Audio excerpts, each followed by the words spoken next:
একটা video social মিডিয়ার প্রচুর পরিমাণ ভাইরাল। আপনাদের সবাই জানো একটা ছোট বাচ্চা স্কুলের মধ্যে মারা যায়।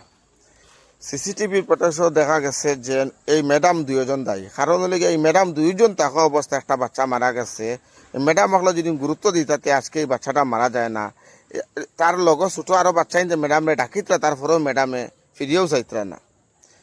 আর আরেকটা কমেন্ট অনু আপনাদের দেখতে পাইতরা, একটা কুলাঙ্গারের বাচ্চা একটা কমেন্ট করছে, দেখো তারা চাইলে আমি আরো তার মতন উল্টাপাল্টা মাতিতাম পারি, কিন্তু আমি একজন মুসলমান, আলহামদুলিল্লাহ আমি এরকম তারে খারাপ কিছু কইতে নাই। আর আমার কাছে ইনসানিয়ত এক জিনিস এগুলো আছে। কিন্তু একটাও কথা কইব, দেখ এই বাচ্চাটা মারা গেছে, আমরা হিন্দু প্রায় হিন্দু ভাই আইন বইনা আইন প্রায় মুসলমানের সবেও সোশ্যাল মিডিয়া তুলিয়া ধরছি, বহু দুঃখ প্রকাশ করছি একটা বাচ্চার মারা গেছে হিসাবে।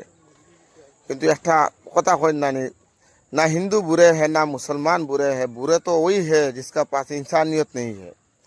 ওগুলা তার মতন কুলাঙ্গারের কয়েকটার কারণে আজকে সোশ্যাল মিডিয়াত খালি দেখতে উল্টা পাল্টা দেখতে পাওয়া যায়। আপনার ভিডিওটা শেয়ার মারি দিবা যাতে ওই কুলাঙ্গারের বাচ্চার চৌকুর সামনে ভিডিওটা পৌঁছে।